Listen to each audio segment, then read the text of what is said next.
Chapter 8. The whole commandment that I command you today you shall be careful to do,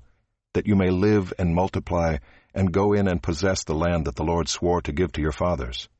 And you shall remember the whole way that the Lord your God has led you these 40 years in the wilderness, that he might humble you, testing you to know what was in your heart, whether you would keep his commandments or not.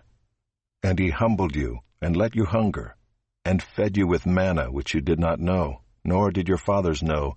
that he might make you know that man does not live by bread alone, but man lives by every word that comes from the mouth of the Lord.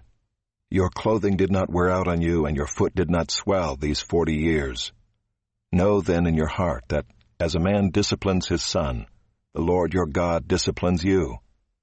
So you shall keep the commandments of the Lord your God by walking in his ways and by fearing him.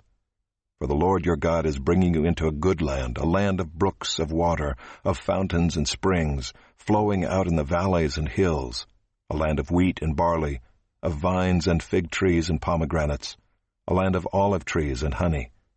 a land in which you will eat bread without scarcity, in which you will lack nothing, a land whose stones are iron, and out of whose hills you can dig copper. And you shall eat and be full, and you shall bless the Lord your God for the good land he has given you. Take care lest you forget the Lord your God by not keeping his commandments and his rules and his statutes, which I command you today, lest when you have eaten and are full and have built good houses and live in them, and when your herds and flocks multiply, and your silver and gold is multiplied, and all that you have is multiplied,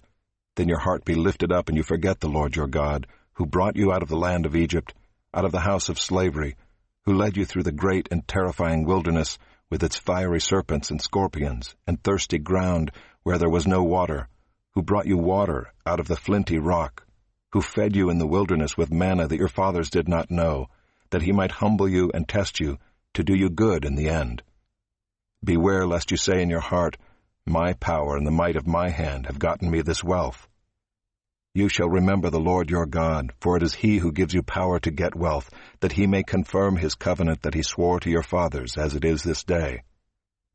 And if you forget the Lord your God and go after other gods and serve them and worship them, I solemnly warn you today that you shall surely perish.